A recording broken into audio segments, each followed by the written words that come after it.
सच्चिदानंद रूपाय विश्वोत्पत्त्यादि Hathaway तापत्रय विनाशाय श्री कृष्णाय वयं नमः।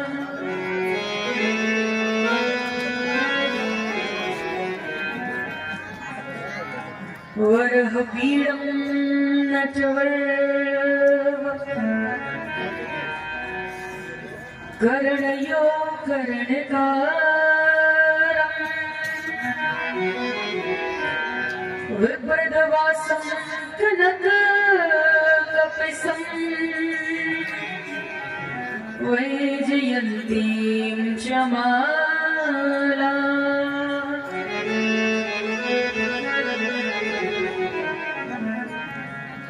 रन्ध्रानवीणोरधरशुधया पूरयन् गोपवृन्दे वृन्दारण्यं सुपदरमणं प्राविशद् गीतकीर्तिः।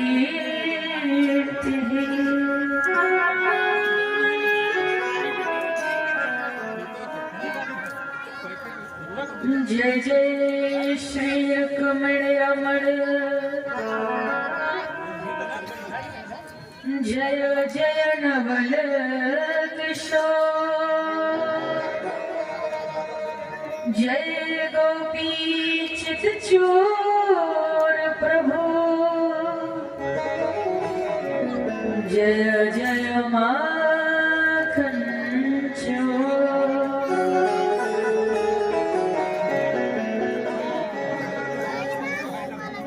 सब जग के दाता तुम्हीं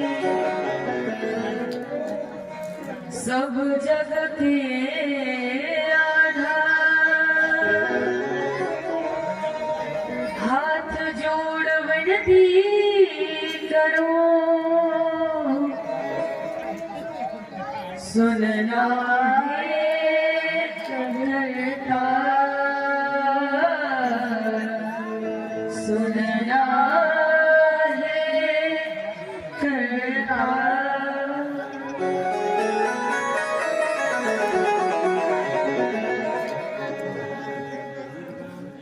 बोली भक्त वत्सल भगवान की। आइए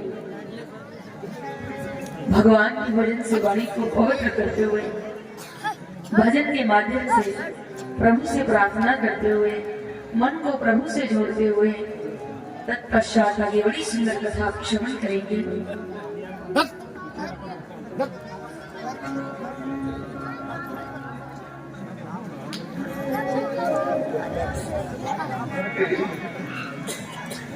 हम तुम्हारे थे प्रभु जी हम तुम्हारे हम तुम्हारे ही रहे ओ मेरे प्रीतम हम तुम्हारे थे प्रभु जी हम तुम्हारे हैं हम तुम्हारे ही रहे ओ मेरे प्रीतम।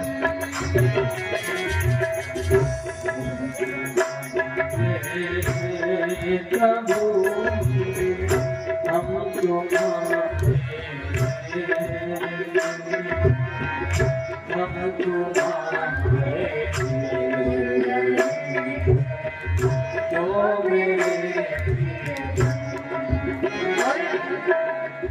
तुम हमारे थे प्रभु जी तुम हमारे हो तुम हमारे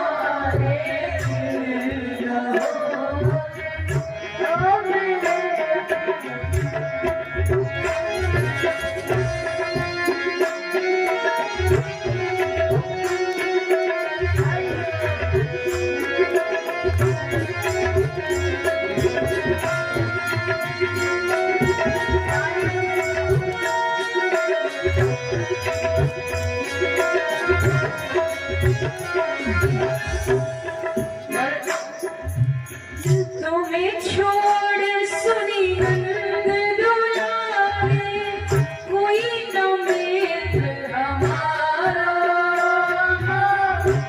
ये छोड़ है नंद दुलारे, कोई न मित्र हमारा। किसके द्वारे जाए पुकारो, और न कोई सहारा। किसके द्वारे जाए पुकारो, कोई न मोर सहारा। अब तो आके बाह पकड़ लो, ओ मेरे प्रीतम। अब तो आके बाह पकड़ लो, ओ मेरे प्रीतम। अब तुम्हारे प्रभु, अब तुम्हारे अब तुम्हारे ओ मेरे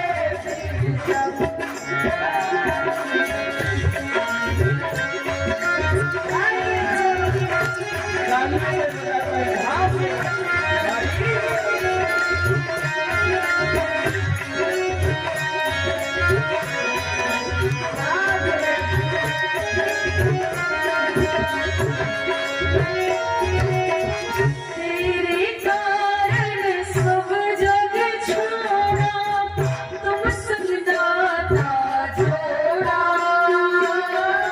तेरे कारण सब जग छोड़ा, तुझे संग नाता जोड़ा।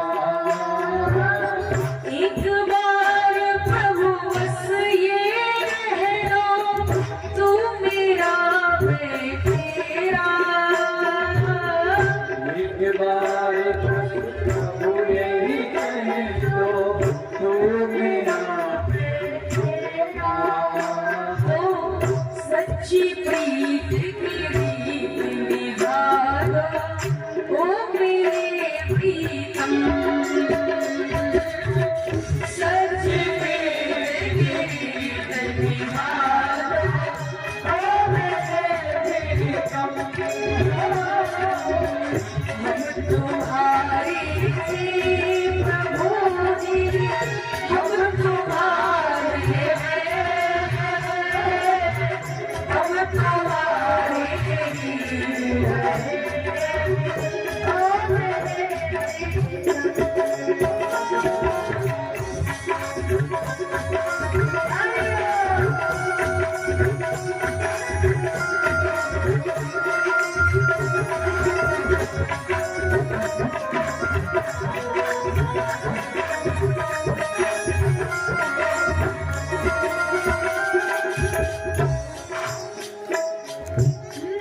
दास किया हो विनती सुन लीजो, ओ ब्रजराज दुलारे। दास किया विनती सुन लीजो, ओ ब्रजराज दुलारे। आखिरी आस यही जीवन की, पूर्ण करना प्यारे।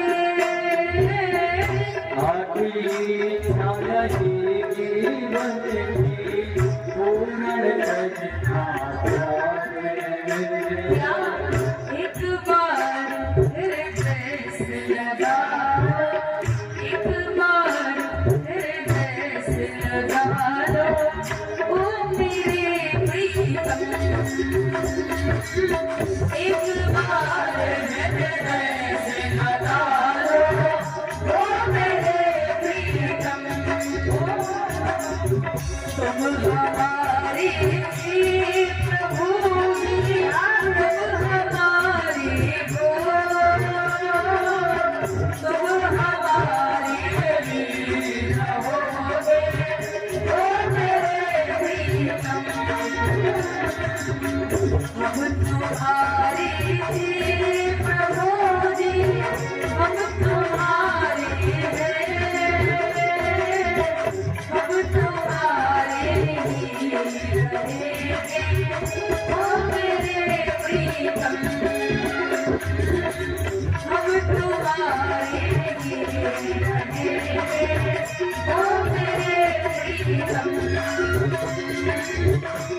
तुम्हारे लिए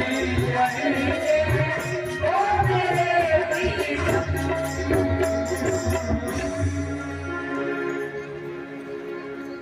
बोली भक्त वत्सल भगवान की, गोविंद भगवान की।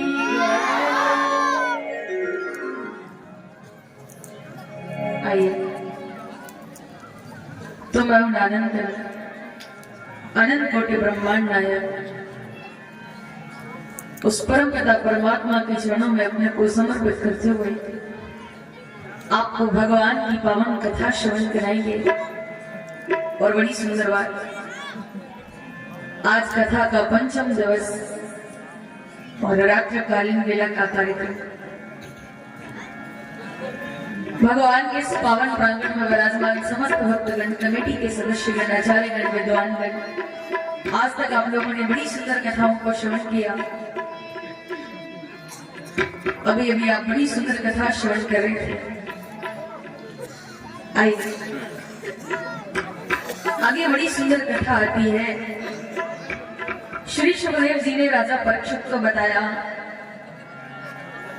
कि भगवान कृष्ण ने जब मथुरा जाकर कंस का उद्धार किया, कंस का वध किया,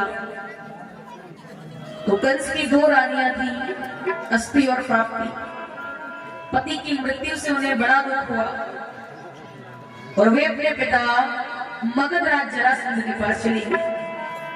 यानी अपने पति की मृत्यु का कारण अपने पिता को कह सुनाया।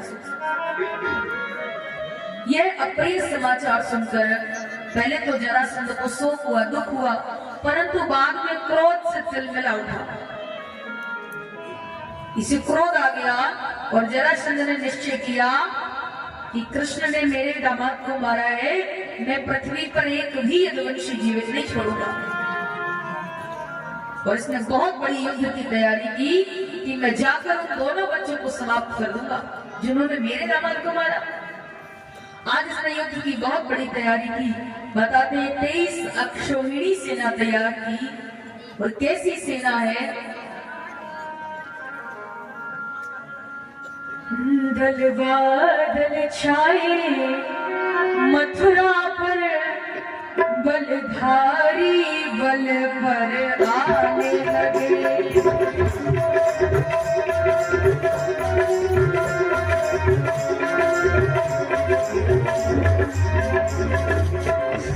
दल बादल छाए मथुरा पर, बलधारी बल पर आने लगे।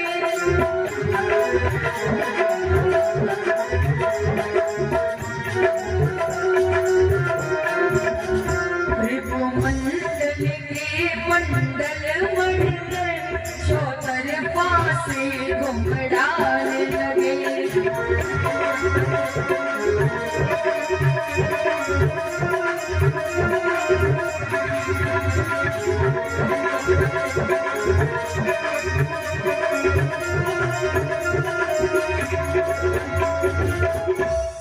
आज इसने बहुत बड़ी सेना तैयार की, 23 अक्षौहिणी सेना, बड़ी अपार सेना, और जाकर मथुरा को चारों ओर से घेर लिया।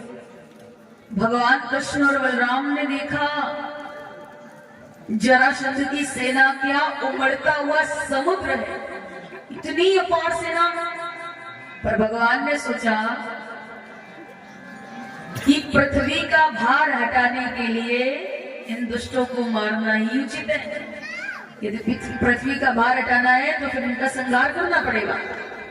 तो आज दोनों भाई अपने अपने आयुध शस्त्र लेकर, छोटी सी सेना लेकर मथुरा के मुख्य द्वार से बाहर निकले। भगवान कृष्ण का रथ दारू भांग रहा था। नगर से बाहर निकलते ही भगवान ने अपना पांचजन्य शंख बजाया और जैसे ही शंख ध्वनि जरासंध की सेना ने सुनी, सारे डर के मारे कांप उठे।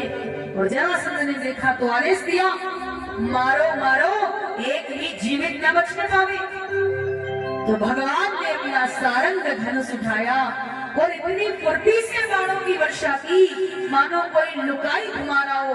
भगवान ने जरा सी देर में जरासंध की चतुरंगिनी सेना, हाथी, घोड़े, रथ, पैदल सब समाप्त कर दी। और बलराम जी ने सिंह की बात बलपूर्वक जरासंध को पकड़ लिया। बलराम जी मारना चाहते थे, परंतु भगवान कृष्ण ने रोक दिया। रोका क्यों? भगवान ने कहा, दादा ये शांत बैठने वाला नहीं है, अगर हम इसे छोड़ देंगे तो ये नहीं सोचेगा कि मैं हार गया तो मुझे शांत बैठ जाना चाहिए। हा?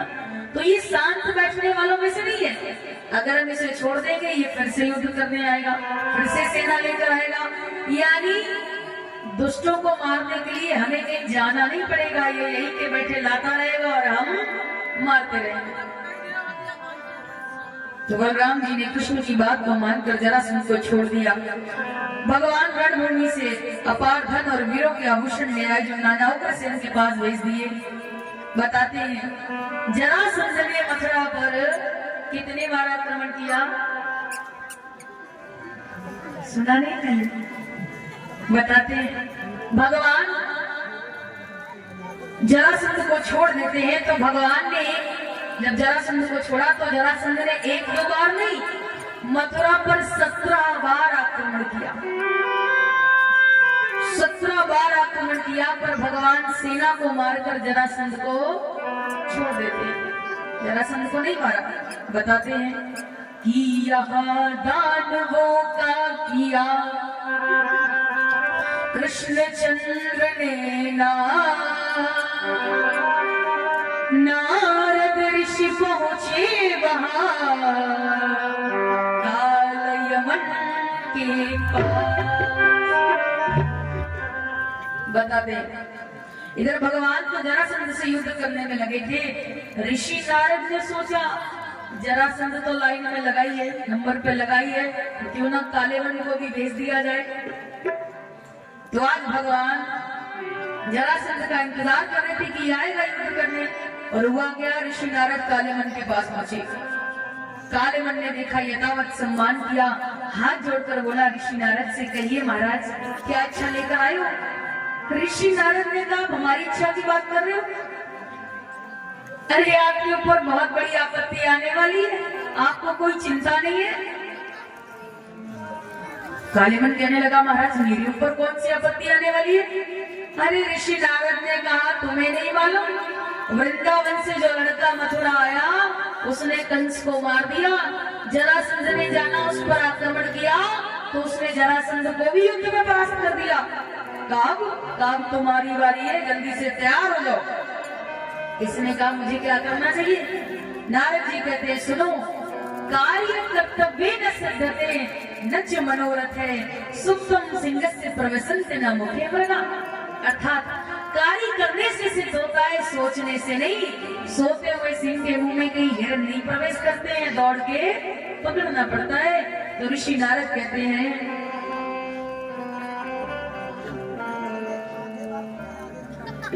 बैरी की शक्ति ना बढ़ने दे, मथुरा पर धावा पौरने कर।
ऋषि नारद ने कहा, तुम्हारी बारी है, युद्ध के लिए तैयार हो जाओ और उस लड़के का वध करके और निष्कंटक अपना शासन करो। इधर बताते हैं, जरासंध से 18वां संग्राम छिड़ने ही वाला था, यानी अभी जरासंध नहीं आ पाया कि नारद जी का समझाया हुआ वीर कालेमन 3 करोड़ मलेच्छों के साथ आ गया। चारों ओर से मथुरा को घेर लिया। भगवान कृष्ण और बलराम ने देखा, सोचा आज इस काले मन ने आकर हमें घेर लिया है और जरासंध भी कल परसों में आने ही वाला होगा। अगर हम इससे युद्ध करने में लग गए, उसी समय अगर कहीं जरासंध आ गया तो या तो हमारे परिवार वालों को नुकसान पहुंचाएगा या कैद खरकने आने जाएगा। तो बलराम जी ने कहा फिर क्या करें? तो भगवान ने कहा हम इससे युद्ध बाद में करेंगे, पहले हम एक ऐसा नगर बसाएंगे जिसमें कोई मनुष्य प्रवेश ना कर सके। आज भगवान ने विश्वकर्मा की सहायता से समुद्र के भीतर 48 कोस लंबा चौड़ा नगर बसाया जिसका नाम द्वारिका रखा। और भगवान ने अपनी महाशक्ति योग माया के द्वारा अपने स्वजन संबंधियों को द्वारिका में भेज दिया। शेष प्रजा, जो प्रजा बची थी, उसकी रक्षा के लिए बलराम जी को छोड़ दिया और स्वयं भगवान मथुरा के मुख्य द्वार से बाहर निकले। कोई रथ नहीं, कोई अस्त्र शस्त्र नहीं, कुछ नहीं, पैदल जा रहे बिना अस्त्र शस्त्र के। जब काले मन ने देखा कि ये तो बिना अस्त्र शस्त्र के पैदल आ रहा है, तो इसने सोचा फिर मैं भी बिना अस्त्र शस्त्र के ही लड़ूंगा। अब देखो भगवान काले मन की तरफ आ रहे थे। अब जब काले मन ने कहा मैं भी इससे बिना अस्त्र शस्त्र के लड़ूंगा, जैसे ही काले मन ने रथ से छलांग लगाई, भगवान की ओर बढ़ा, तब तो भगवान दूसरी ओर मुंह करके दौड़ पड़े, रण का मैदान छोड़कर भाग खड़े हुए। तभी भगवान का नाम रणछोड़ भगवान पड़ा। बोले रणछोड़ भगवान की। आज रणछोड़ भगवान भागे। काले मन बोला ठहरो ठहरो, मैं तुम्हें जीवित नहीं छोड़ूंगा। भगवान ने कहा पकड़ सको तो पकड़ लो, मैं ठहरने वाला नहीं। यूं कह कर मोहन भाग चले, पीछे पीछे वहनेश्वर है।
करते हुए भाग रहे हैं। काले मन पग पग पर यही समझ रहा है अब पकड़ा, परंतु पकड़ नहीं पाया। भगवान उसे भगाते हुए बहुत दूर एक पहाड़ की गुफा में ले गए, जहां मानधाता का पुत्र मुचकुंद सो रहा था। भगवान ने राजा मुचकुंद को अपना पीताम्बर उड़ा दिया तो भगवान आगे बढ़ गए। अभी काले मन पीछे से आया, भागता हुआ आ रहा है, क्रोध आ गया। तो इसने सोचा, जब मुचकुंद को देखा, सोचा मुझे भगाकर इतनी दूर ले आया और यहाँ आकर साधु बाबा बनकर सो गया। अभी देखता हूँ, उसे लगा ये कृष्ण है। और जैसे उसने मुचकुंद में कसकर के लात मारी, जैसे मुचकुंद के नेत्र खुले, काले मन पर दृष्टि पड़ते ही काले मन जल करके राख हो गया। बोली गोविंद भगवान की। बताया मुचकुंद की दृष्टि पड़ने से काले मन जला क्यों? तो बताया एक बार देवता असुरों से अत्यंत परेशान हो गए, तो उन्होंने राजा मुचकुंद से अपनी सहायता के लिए प्रार्थना की। उन्होंने काफी समय तक उनकी सहायता की। जब सेनापति के रूप में स्वामी कार्तिकेय जी देवताओं को मिल गए, तो देवताओं ने मुचकुंद से कहा, महाराज अब आप विश्राम करो और आपको सोने से जो कोई जगाएगा वो जलकर राख हो जाएगा। यही कारण था जो काले मन जलकर राख हो गया। बोली भक्तवत्सल भगवान की। इधर भगवान वापस आए। अब काले मन ही तो मरा, सेना थोड़े ना, वो इतनी सेना लाया था।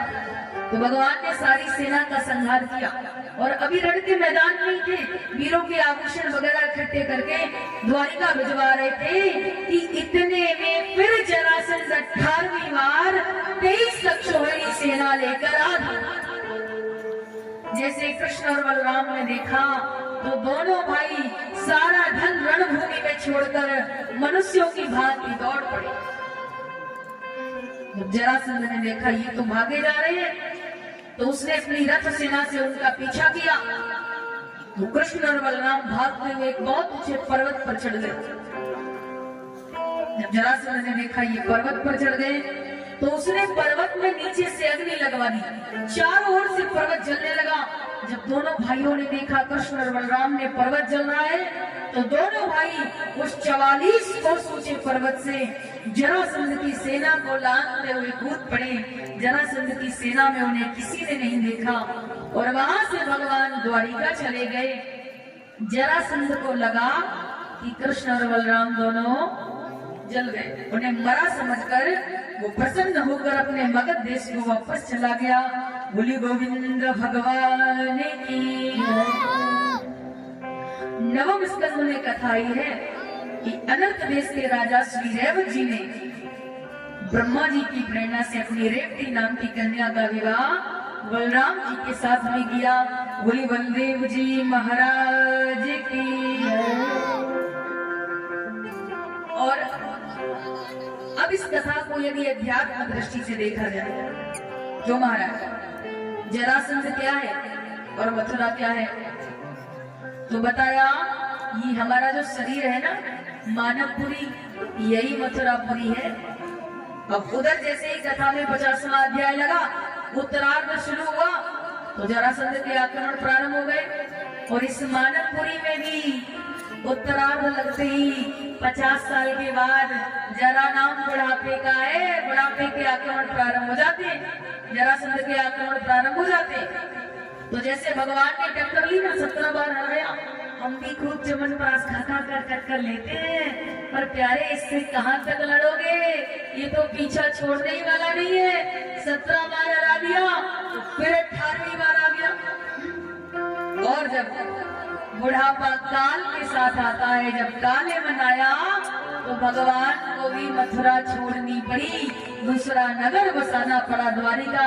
इसी तरह से हम पर भी जब बुढ़ापा काल के साथ आता है तो हम भी ये शरीर छोड़कर दूसरा शरीर धारण करते हैं। जैसे पुराने वस्त्र त्याग करके नए वस्त्र धारण करते हैं। बताया कि लोग समझते हैं कि मर गए, बड़ा डरते हैं, तो कहा जाते नहीं है दूर कोई दुनिया से चल के, जाते नहीं है दूर कोई दुनिया से चल के, मिलते हैं सब यही बस कपड़े बदल बदल गए, सब यही आते हैं। लेकिन अब देखिए आज तक ये तो किसी को पता ही नहीं लगा कि बुढ़ापा कब आ गया। पता लगा? नहीं पता लगा। लेकिन ऐसा नहीं है, हम ध्यान नहीं देते, हम गौर नहीं करते। परमात्मा तो नोटिस भेजता है। कैसे? अब बड़ा सुंदर एक उदाहरण याद आ रहा है, आपने सुन ले। आपने नाम सुना होगा राजा भोज का। राजा भोज बहुत बड़े राजा हुए हैं।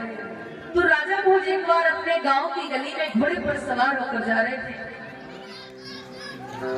तो राजा भोज ने देखा सामने से एक वृद्ध माता जी लाठी का सहारा लिए हुए और नीचे देखते हुए चले आ रहे थे।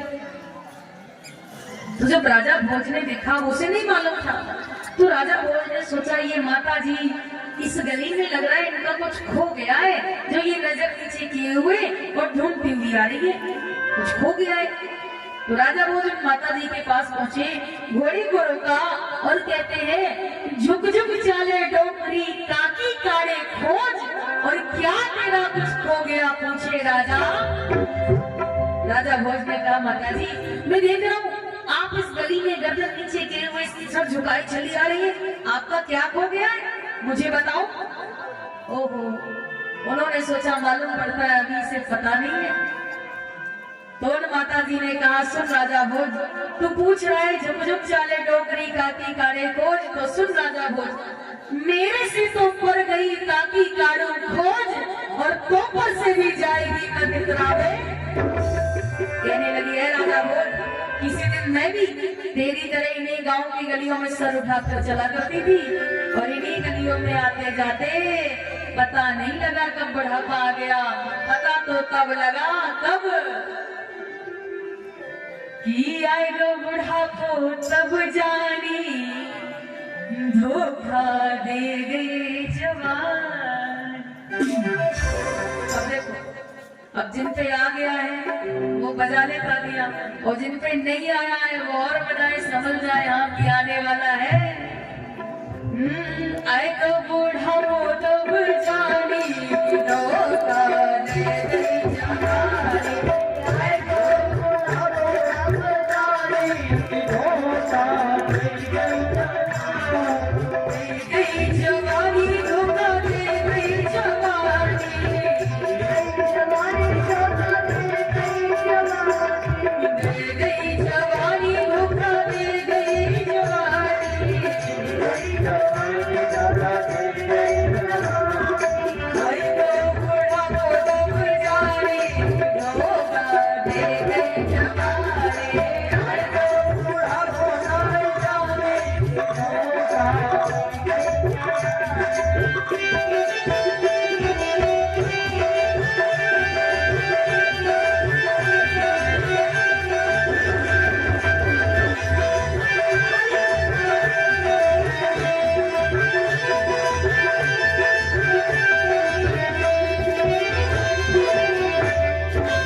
परमात्मा ने नोटिस भेजा, सावधान हो जाओ। क्या किया?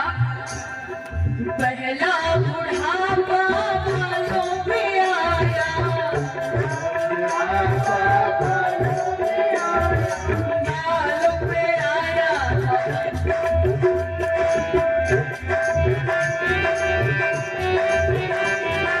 पहला बुढ़ापा बालों पे आया,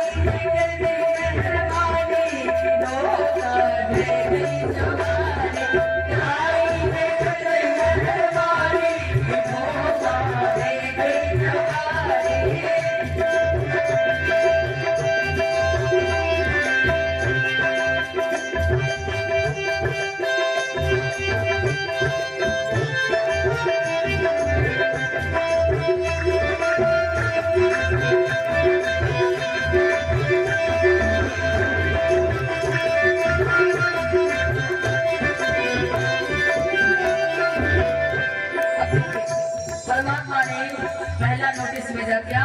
जो काले बाल थे ना, यानी जो उसमें सवालते थे वो सब सफेद हो गए। तो परमात्मा ने कहा, अब तूने जितने काले कर्म किए हैं मेरे भजन के द्वारा, मेरी भक्ति के द्वारा, उन्हें सफेदी में बदल दे। तो गोविंद अंकल ने सोचा अपनी कियाई क्या है, तो बेटे का विवाह करना बाकी है ना, ब्लैक कलर करा लिया, डाई करा लिया। तो परमात्मा ने कहा ये ऐसे नहीं मानेगा। यही करते हैं ना आप लोग, तो नहीं मानते हैं।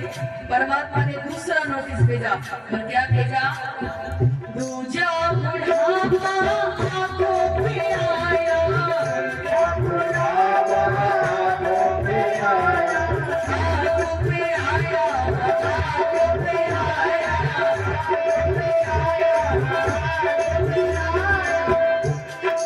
दूजा बुढ़ापा आंखों पे आया, चश्मा निकल गई मेहरबानी,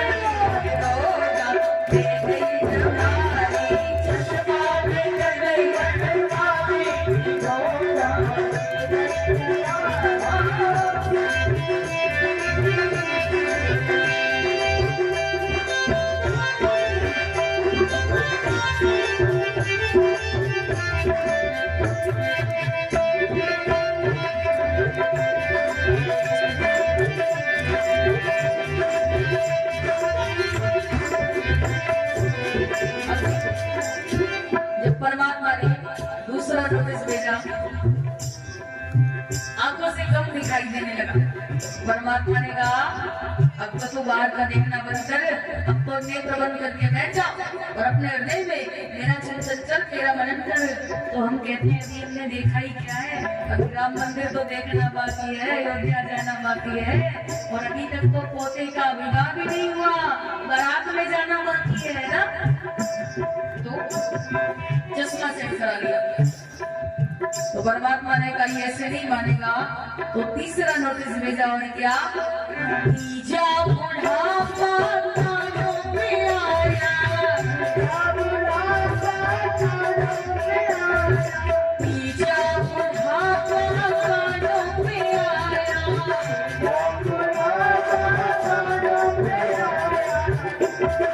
रबिया के हृदय मेहरबानी होता है कई जमाने, रबिया के हृदय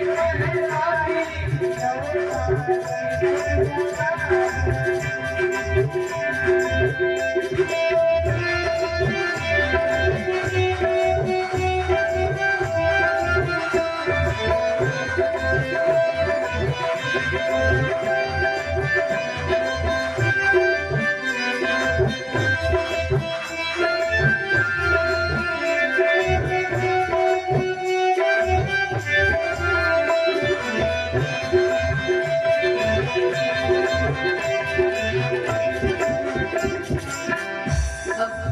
परमात्मा ने तीसरा नोटिस भेजा। अब सुनाई नहीं दे रहा है, अब कोई बोलता है तो बड़ा जोर से बोलना पड़ता है, सुनाई नहीं दे रहा है तो ज्यादा लोग बात भी नहीं करना चाहते, अरे क्या उससे बात करेंगे, बड़ी तेज बोलना पड़ता है। पर हम नहीं मानते, हम क्या सोचते हैं सब हमसे बात करें, जो भी हो रहा है हमें पता चले, है ना। तो डबिया सेट करा ली, ये अब तो बात करेंगे, अब तो बताएंगे, ऐसे नहीं माने। चौथे नोटिस, तीसरे नोटिस पर भी नहीं माने, तो परमात्मा ने चौथा नोटिस भेज दिया और बहुत अर्जेंट नोटिस भेज दिया। और क्या भेजा कि अब तो मान जा, चौथा बुढ़ापा कमर पे आया, कमर पे आया, कमर पे आया, कमर पे आया,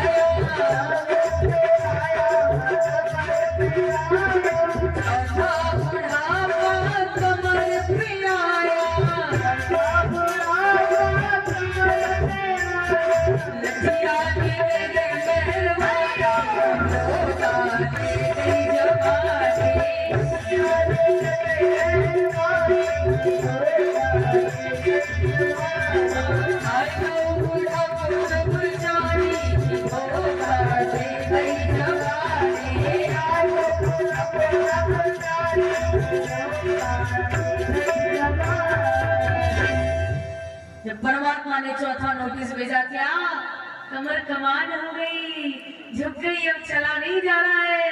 परमात्मा ने कहा अब तो तू एक जगह आसन लगाकर बैठ जा, अब तो मेरा भजन कर, मेरा ध्यान कर। पर हम कहते हैं अभी किया ही क्या है, अभी तो बहुत जगह जाना बाकी है, बहुत कार्य करने बाकी है। तो लाठी का सहारा ले लिया पर भजन नहीं करते। अरे हमने देखा है कुछ लोग कहते हैं अभी क्या करना है, जब बुढ़ापा आएगा तो भजन कर लेंगे। अच्छा कोई एग्रीमेंट है क्या बुढ़ापा आएगा, लिखवा के लाए हो? तो प्यारे जब भी समय मिले प्रभु का भजन करो। हम ये नहीं कहते पूरा दिन आप भजन ही करते रहो। अरे भाई सारे कार्य करना जरूरी है, अगर धन नहीं कमाएंगे तो परिवार कैसे चलेगा, वो भी करो, पर करना कैसे है कि कर करो विधिना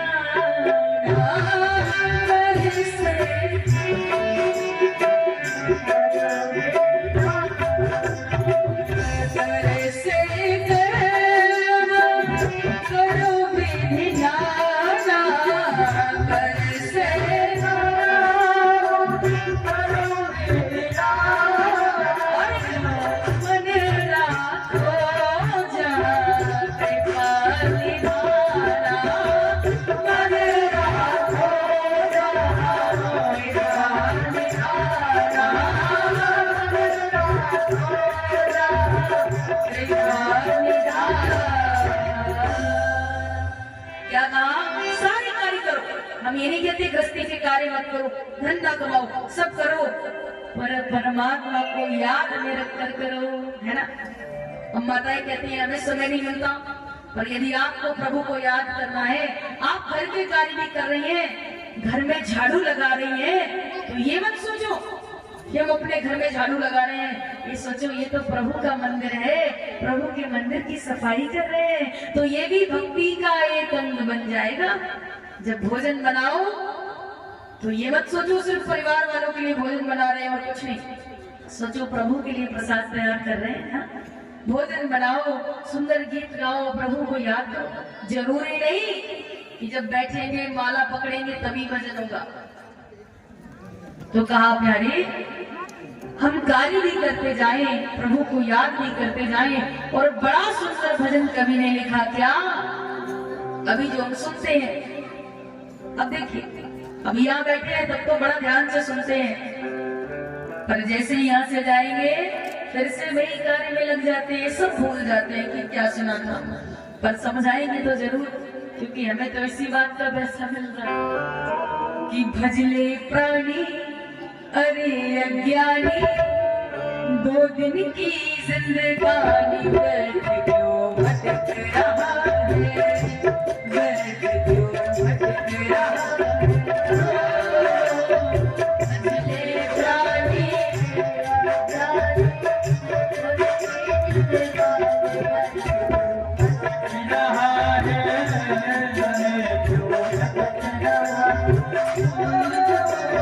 झूठी माया, झूठी काया, झूठी माया, झूठी काया, चक्कर में क्यों आया, कहाँ क्यों भटक रहा है, व्यर्थ क्यों भटक रहा है।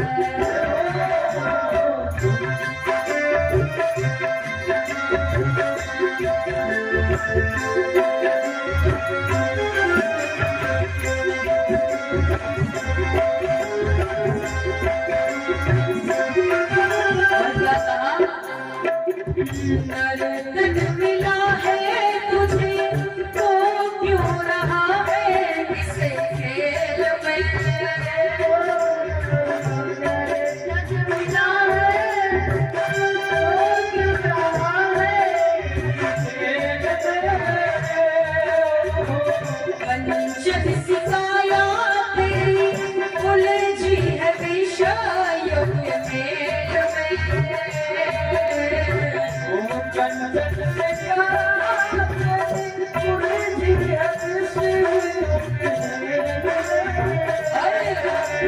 मैं और मेरा, तू और तेरा, माया का है तेरा, कहाँ क्यों भटक रहा है, दर्द क्यों भटक रहा है।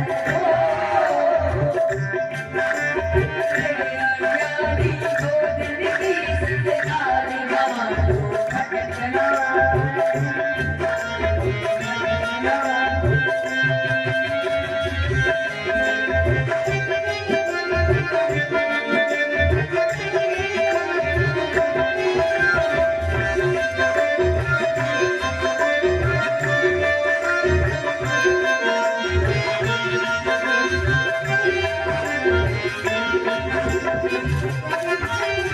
क्या कहा?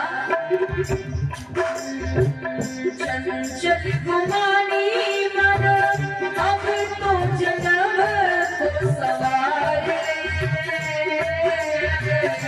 चंचल कुमारी मन, अब तो जन्म को सवार, फिर ना मिलेगा तुझे अवसर ऐसा बार बार,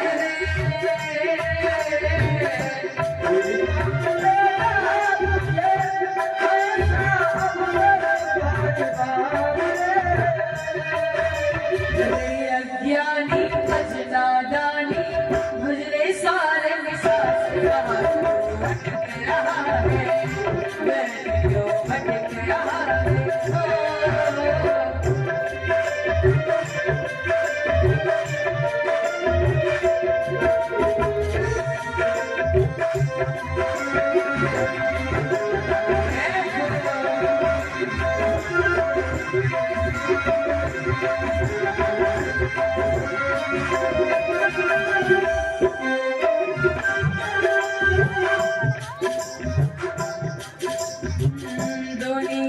अनेक भ्रम प्रभु की कृपा से दर्शन पाया है।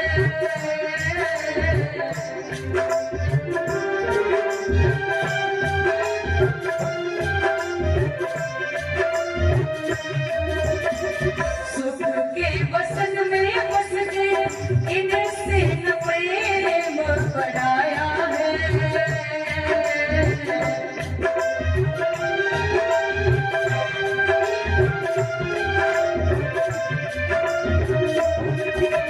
गीता गाई वेद बताए, गीता गाई वेद बताए, गुरु ज्ञान न आए, कहाँ तो भटक रहा है। कहाँ तो भटक रहा है। झूठी काया चक्कर में क्यों आया, कहाँ तो भटक रहा है। भटक रहा है। भजने पुरानी है अज्ञानी, होने के रंगराज, कहाँ तो भटक रहा है। कहाँ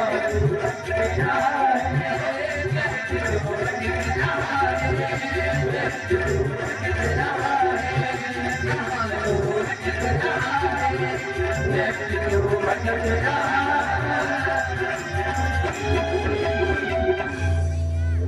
क्या कहा प्यारे, हम इस माया में ऐसे उलझ गए कि प्रभु को याद नहीं करते। प्यारे, भगवान को सरलता पर ही रीझते हैं, उन्हें तो बस आपका भाव देखना होता है कि हम कैसे उन्हें याद कर रहे हैं। तो कहा सरल भाव होना चाहिए, अभिमानी नहीं। और कैसे सरलता पर भगवान ने इसलिए, भले आप कोई भजन भक्ति ना करें, केवल आपका भाव अच्छा हो, आप सरल हो। और कैसे सरलता पर भगवान रीझते हैं, बड़ा सुंदर एक उदाहरण याद आ रहा है। देखो कैसे भगवान सरलता पर रीझते हैं। बताया एक गांव में एक व्यक्ति रहता था, और वो व्यक्ति काम कुछ करता नहीं था, कोई काम नहीं करता था, बस खाता खूब था, बड़ा खाता था। बताते एक जगह निमंत्रण में गया तो 20-25 पूरी खा गया। तो किसी ने कहा कि भैया बीच बीच में पानी तो पियो, बीच बीच में पानी तो पियो। तो उसने कहा पहले बीच तो आए, अभी उसका बीच ही नहीं आया। 20-25 पूरी खा गया और खाता जाए और कहता जाए कि दाने दाने पे लिखा खाने वाले का नाम, दाने दाने पे लिखा खाने वाले का नाम। तो एक व्यक्ति बोला तू ये मत कह दाने दाने पे लिखा खाने वाले का नाम, तू तो ये कह बोरे बोरे पे लिखा खाने वाले का नाम। वो बड़ा खाता, कोई काम नहीं करता, बस एक ही काम करे कि जहां खाए बस वहीं लुढ़क जाए, और कोई काम नहीं, दूसरा कोई काम नहीं। अब घर वाले भी परेशान हो गए, काम कुछ करता नहीं है, तो घर वाले भी कहाँ सेवा करेंगे, और खाता इतना। तो घर वालों ने एक दिन घर से निकाल दिया। अब घर से निकाल दिया तो आश्चर्य, शाम को वो फिर लौट कर आ गया। कहाँ जाए? तो जैसे ही लौट कर आया, घर वालों ने पूछा तुम क्यों आए? तो बोला शायद मुझे निकाल कर पछता रहे हैं आप, और महफिल में आ गया हूं मैं इस ख्याल से। घर वालों ने कहा यहाँ कोई नहीं पछता रहा, तुम तो जाओ जाओ। अब आश्चर्य बेचारा कहाँ जाए, क्या करे, अब घर से निकाल दिया। तो एक रास्ते में इसे एक बूढ़ा व्यक्ति मिला, तो इसने उस बूढ़े व्यक्ति से कहा कि मुझे घर वालों ने निकाल दिया है, अब मैं कहाँ जाऊं, क्या करूं? तो उन्होंने कहा कि तुम अयोध्या जी चले जाओ, अयोध्या जी ही तुम चले जाओ। तो उनकी बात मानकर वो अयोध्या जी जाने लगा। अब अयोध्या पहुंचा तो एक मंदिर के सामने एक पुजारी जी बैठे थे, संत जी बैठे थे, बढ़िया मोटे ताजे थे। तो इसने सोचा ये खूब खाते होंगे। अब जैसा कि ये खाता था तो इसे यही लगा ये खूब खाते होंगे तभी मोटे ताजे हैं। तो इसने सोचा इन्हीं का चेला बन जाना चाहिए। तो ये एकदम से गया, चरणों में गिर गया, महाराज महाराज महाराज। इतने में उनके 2-4 चेला और निकल आए, वो भी बढ़िया हष्ट पुष्ट मोटे ताजे। अब ये कहने लगा, महाराज मुझे अपना चेला बना लो। अब जब विनय दिया तो उन्होंने कहा बन जाओ। मंत्र दे दिया, कंठी पहना दी। तो इसने कहा कि मुझे करना क्या होगा? उन्होंने कहा करना क्या होगा, कुछ नहीं, सुबह शाम आरती होती है, आरती में आना, आरती होगी और उसके बाद 2 टाइम पंक्ति होती है, बढ़िया भोजन करो, मौज करो। ये बोला गुरुजी 2 टाइम से मेरा काम नहीं चलेगा। तो गुरुजी बोले तुम 4 टाइम खा लिया करो। अब तो वहां बड़ा आनंद, काम कुछ करना नहीं और खाने को खूब मिल रहा, बढ़िया खाने को मिल रहा, अब बड़े आनंद से रह रहा है। लेकिन उसे क्या पता कि यहाँ भी मुसीबत आने वाली है। हुआ क्या, एक दिन एकादशी पड़ी, एकादशी का दिन था। अभी ये सुबह उठा, इसने देखा सारे चूल्हे ठंडे पड़े।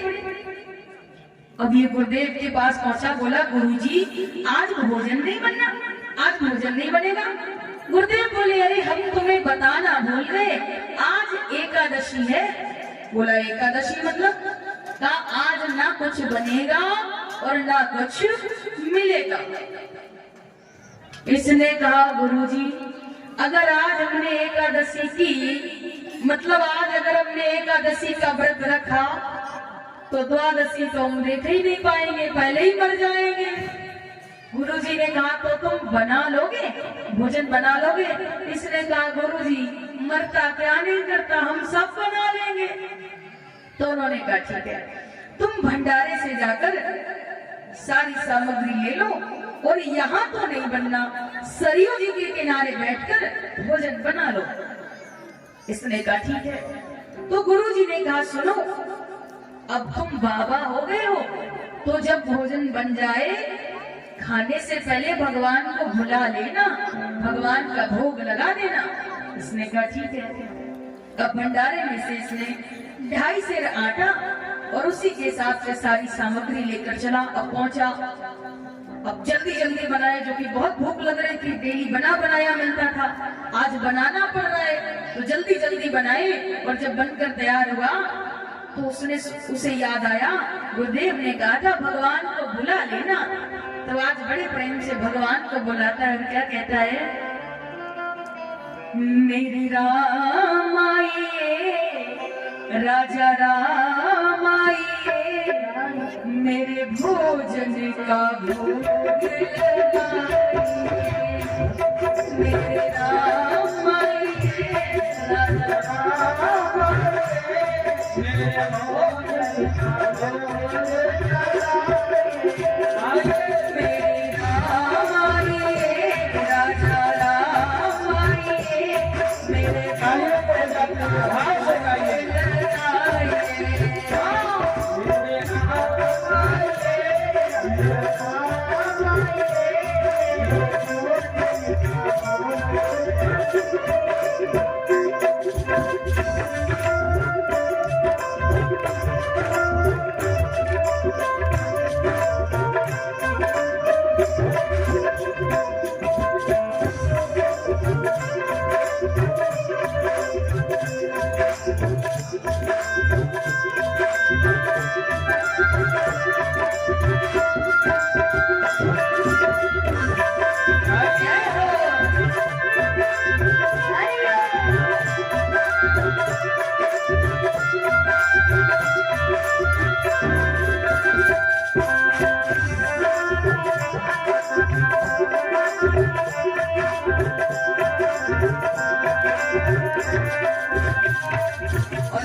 आज मनी अरधान आरती यहाँ यही मेहमानी,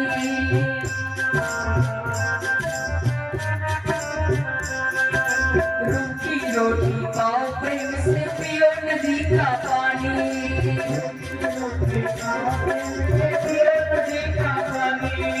रूखी रोटी पाओ प्रेम से पियो नदी का पानी,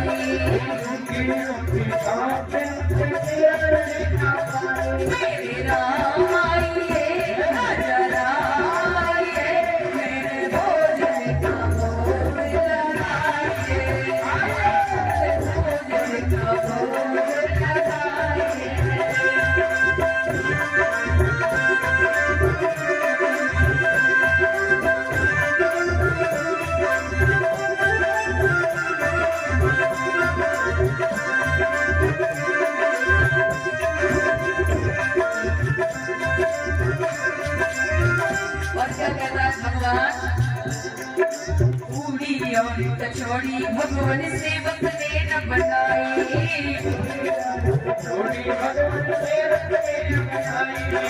माल दुआना बने यहाँ पर दाही बनी मिठाई।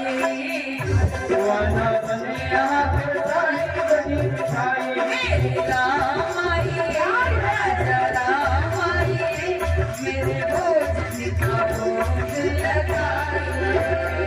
मेरे भोजन का भोग लगाइए। मेरे भोजन का भोग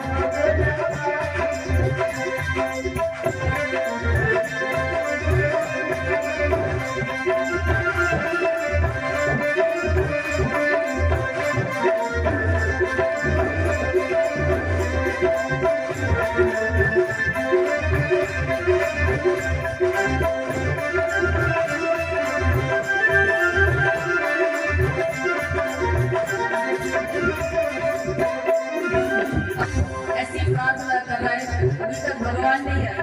तो अंत में इसने एक बड़ी सरल बात कही, बड़ी सरल, जिस पर भगवान प्रसन्न हो गए। क्या कहा? भूल करोगे यदि तजलोगे भोजन रोके सूखे।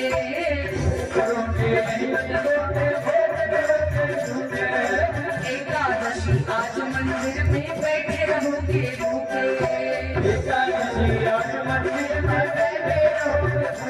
इसलिए मेरे राम आइए राजा राम आइए। मेरे राम आइए राजा राम आइए। मेरे भोजन का भोग लगाइए। मेरे भोजन का भोग लगाइए। मेरे भोजन का भोग लगाइए। जो उसने ऐसी प्रार्थना की, आज भगवान प्रसन्न हो गए और एकदम से भगवान प्रकट हो गए। और जब भगवान प्रकट हुए तो कहने नहीं आए कि राम बाम दिश जानकी। जानकी जी को साथ लेकर आए। जैसे उसने देखा एकदम से उठ के खड़ा हो गया, बोला जय हो प्रभु जय हो। एकदम से भगवान को बिठाया, पर भगवान से बोला प्रभु आप मेरी थोड़ी एकादशी तो करा ही दोगे, जानकी जी को ले आई ना। कोई बात नहीं, भगवान को भोजन परोसा, भोजन कराया। अब ये बोला भगवान प्रभु ये बता दो अगली एकादशी को कितने आओगे? भगवान बोले आ जाएंगे आ जाएंगे। बताया नहीं कितने आएंगे, बोले आ जाएंगे। और आज भगवान अंतर ध्यान हो गए। अब ये आया वापस। अब इसने गुरुजी को कुछ नहीं बताया, क्योंकि वो तो बड़ा सरल व्यक्ति था। उसने सोचा ऐसे तो सबके यहाँ भगवान आते होंगे, यहाँ तो गुरुजी के यहाँ भी आते होंगे, तो बताया नहीं। अगली एकादशी को गुरुदेव से बोला गुरुदेव थोड़ा तो कुछ आटा बड़ा हो, वहाँ दो भगवान आते हैं। तो गुरुजी ने सोचा ये भूखा रह गया होगा, इसीलिए ऐसा कह रहे। तो गुरुजी ने कहा ठीक है आज तुम 3.5 सेर आटा लेकर जाओ। तो आज इसने 3.5 सेर आटा और उसी के हिसाब से सारी सामग्री ली और आज पहुंचा, भोजन बनाया और भगवान को बुलाया।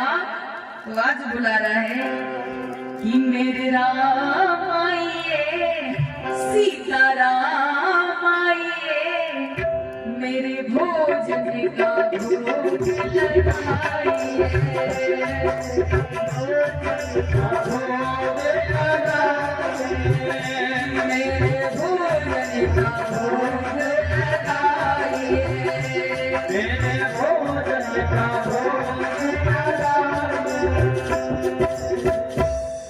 आज जो उसने भगवान को बुलाया कि भगवान प्रकट हुए, तो आज कौन आया कि राम बाम दिश जानकी लखन दाहिने ओर। दक्षिणी लक्ष्मण जी को भी साथ ले आए।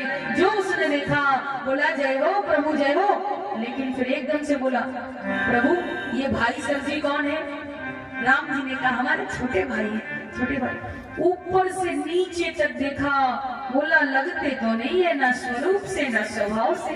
भगवान बोले हमारे छोटे भाई हैं। कहा ठीक है प्रभु बैठो, पर आप मेरी थोड़ी तो एकादशी कराई लोगे। आज भगवान को बिठाया, भोजन कराया और बोला प्रभु अब बार बार यही पूछे अगली एकादशी को कितने आओगे? भगवान बोले आ जाएंगे, आ जाएंगे। भगवान ने बताया नहीं कितने आएंगे। आज भगवान अंतर्ध्यान हो गए। अब ये गुरु जी के पास आया, अगली एकादशी आई और गुरु जी से बोला, गुरु जी वहां बहुत भगवान आते हैं, अब थोड़ा तो कुछ आटा बढ़ाओ। गुरु जी ने सोचा इतना तो ये खा नहीं सकता, जरूर ये बेचता होगा, इतना आटा ले जाकर ये बेचता होगा। तो उन्होंने सोचा आज हम चलकर देखेंगे ये क्या करता है। गुरु जी ने कहा ठीक है, आज तुम 7:30 से आटा लेकर जाओ और उसी के हिसाब से सारी सामग्री लेकर जाओ। तो आज ये 7:30 से आटा लेकर सरयू जी के तट पर पहुंचा। अब आज इसने भोजन बनाया नहीं, सारी सामग्री रखी है।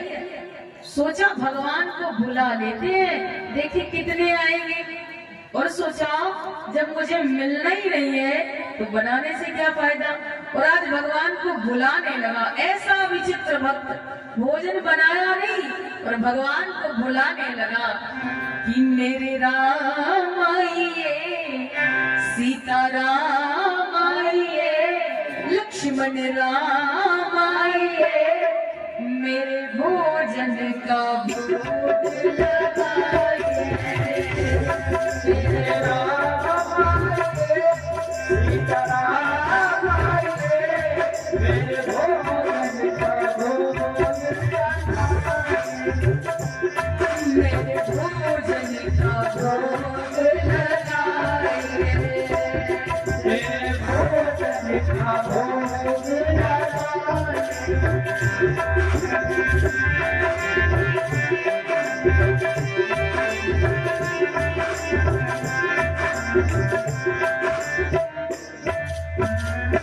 और आज जो उसने भगवान को पुकारा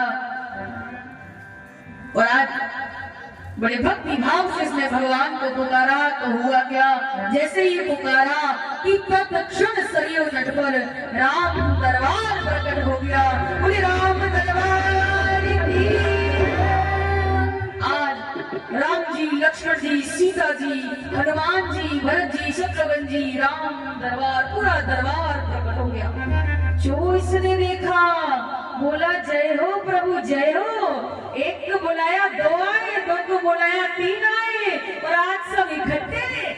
पर मेरी भी बात सुन लो, हमने भोजन ही नहीं बनाया, सुबह रखा सब सामान, बनाओ और खाओ। भगवान ने कभी तुम क्यों नहीं बनाते? बोला जब मुझे मिलना ही नहीं है तो बनाने से क्या फायदा, अब अपना बनाओ और खाओ। भगवान ने सोचा ऐसा वक्त अब भोजन कौन बनाने लगा कि श्री भरत जी भंडारे बनाने लगे। श्री भरत जी भंडारे बनाने लगे। श्री भरत जी भंडारे बनाने लगे। चुन के लकड़ी लखने लाने लगे। लकड़ी लखने लाने लगे। श्री भरत जी भंडारे बनाने लगे।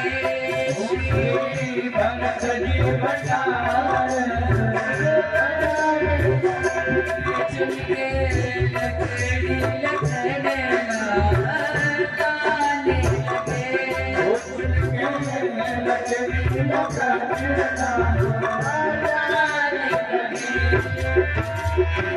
अब भोजन कौन बनाने लगा? भरत जी भंडारे बनाने लगे। आज अब इसके गुरुदेव ने सोचा चलकर देख ले ये क्या कर रहा है। जैसे गुरुदेव पहुंचे बोला बच्चा क्या हो रहा है? बोला गुरुजी आप भले आए, देखो यहाँ कितने भगवान आ गए, आपने कितने भगवान मेरे पीछे लगा दिए। गुरुजी ने कहा यहाँ तो कोई नहीं है, और गुरुजी को कोई नहीं दिखा। अब इसने सोचा अगर गुरुजी को नहीं दिखे तो मैं क्या करूंगा, इन्हें कैसे बताऊंगा। अब ये भगवान के पास पहुंचा, रोने लगा, बोला प्रभु आप मेरे गुरुजी को क्यों नहीं दिख रहे हो? वो तो मुझसे भी ज्यादा बुद्धिमान है, मुझसे भी ज्यादा बड़े भक्त हैं, आपकी बड़ी पूजा करते हैं। भगवान ने कहा तुम जितने सरल हो वो उतने सरल नहीं है, मैं उन्हें नहीं देख सकता।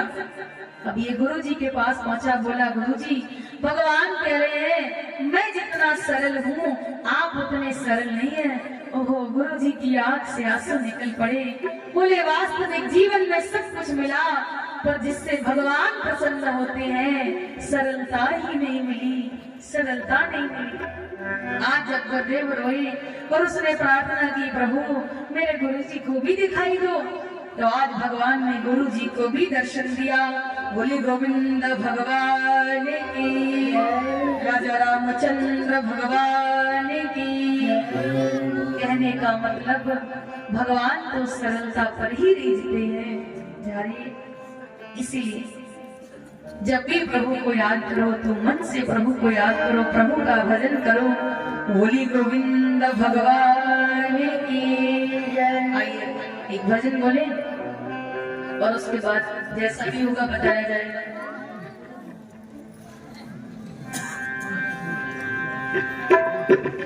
कान्हा की दीवानी बन जाऊंगी, दीवानी बन जाऊंगी, मस्तानी बन जाऊंगी, दीवानी बन जाऊंगी, मस्तानी बन जाऊंगी। पर ऐसे नहीं, वास्तविक दीवाने हैं तो हाँ, जैसा कि अब हमारा भी समय आज हो गया है, आज ही तक के लिए थे। अब कल से तो यहाँ होंगे नहीं जो आपसे कहे तालियां बजाओ, है ना? तो उठा के ऊंचे ऊंचे हाथ, कान्हा की दीवानी बन जाऊंगी, कान्हा की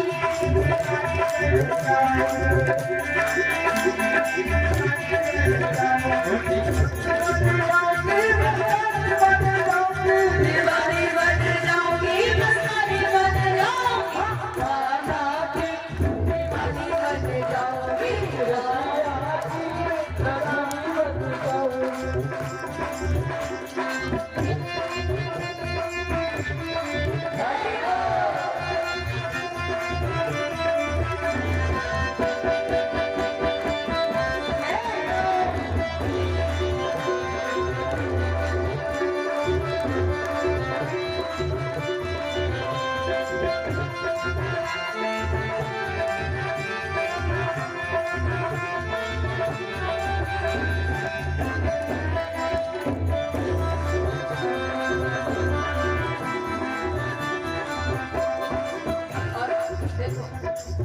अब जितने भी लोग ऐसे बैठे हैं, ये वीडियो चल रहा है, सब देखेंगे ऐसे भक्त हैं, ऐसे बैठे हुए भजन चल रहा है, तो सब रिकॉर्ड हो रहा है, जो लोग तालियां बजा रहा है। तो क्या कहा, कान्हा मेरो भाई शराबे, मैं वाले न बन जाओ, कान्हा मेरो भाई शराबे, मैं वाले न बन जाओ, पीछे पीछे छुपके गाई चराएगा, पीछे पीछे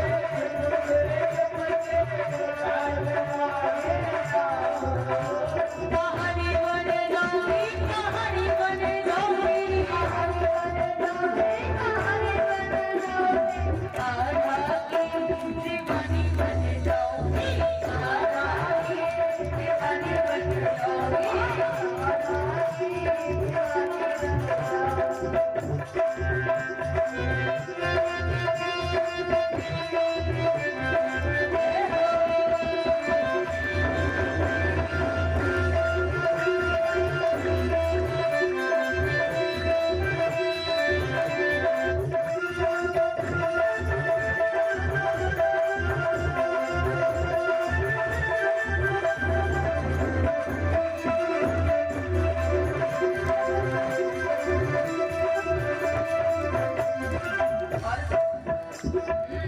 कान्हा मेरो माखन खावे, मैं मिश्री बन जाऊं, कान्हा मेरो माखन खावे, मैं मिश्री बन जाऊं, रच रच कर वो भोग लगावे, मैं उस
कान्हा मेरो रास रचाए, मैं रास बन जाऊं। ऐसी रास बनूं कि मैं ब्रज गोकुल में छुप जाऊं। ऐसी रास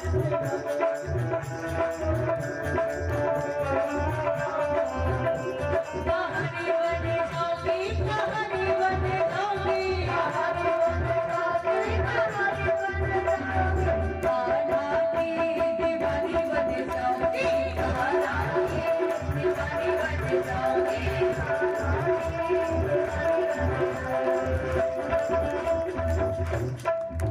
और कितने लोग ये बात चाहते हैं, उठा के ऊंचे ऊंचे हाथ। आपके श्री चरणों में उम्र कट जाए सारी, आपके श्री चरणों में उम्र कट जाए सारी, आपके श्री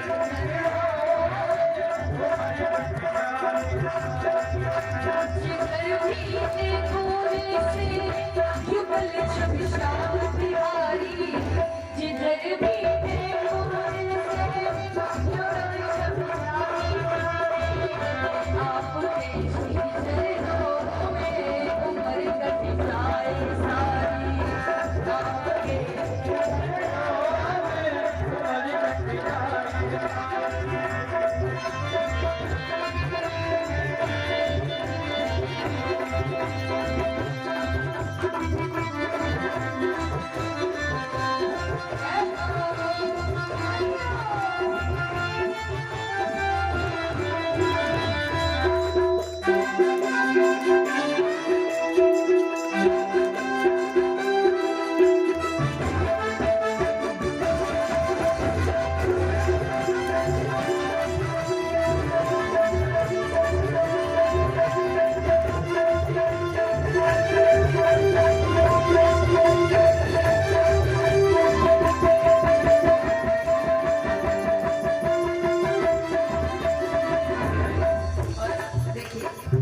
ये कार्यक्रम चल रहा है ना, जितने भी कमेटी के सदस्य हैं बड़ी सब मेहनत कर रहे हैं। हमारे अध्यक्ष जी, कोषाध्यक्ष जी है ना, सभी को लोग जानते भी नहीं है, क्योंकि लोग आ भी नहीं रहे हैं।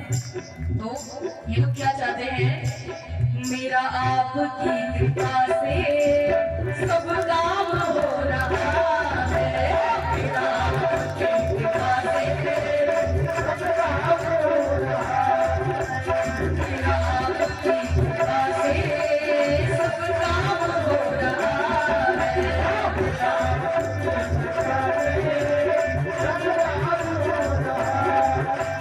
करते हो तुम कन्हैया, मेरा नाम हो रहा है, करते हो तुम कन्हैया, मेरा आपकी कृपा से सब काम हो रहा है, मेरा आपकी कृपा से सब काम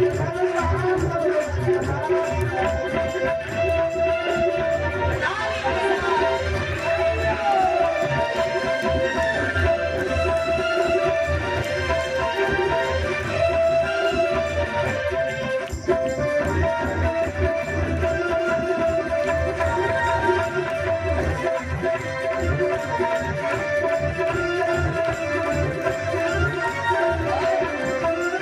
पतवार के बिना ही तेरी नाव चल रही है, पतवार के बिना ही तेरी नाव चल रही है, तेरा मन ये जमाना मंजिल भी मिल रही है, तेरा मन ये जमाना मंजिल भी मिल रही है, करता नहीं मैं कुछ भी, करता नहीं मैं कुछ भी, सब काम हो रहा है, करता नहीं मैं कुछ भी, सब काम हो रहा है, जय श्री श्याम जय श्री श्याम, जय श्री श्याम जय श्री श्याम।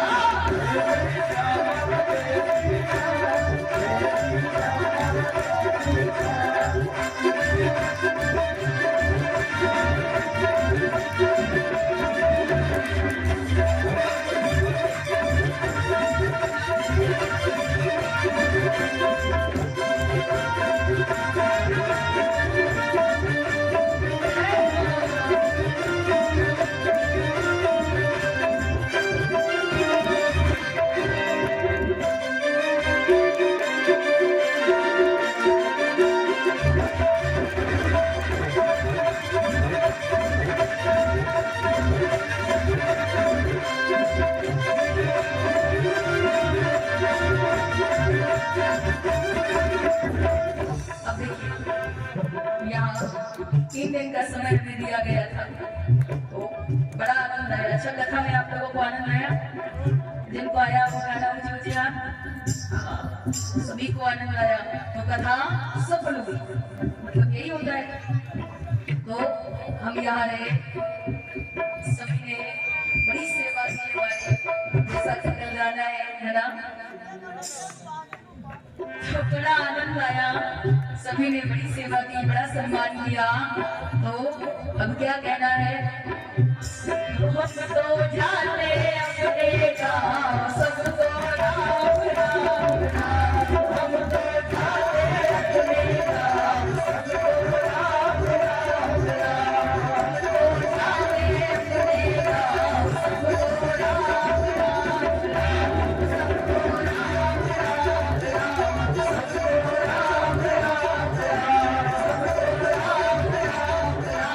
सबको राम राम राम।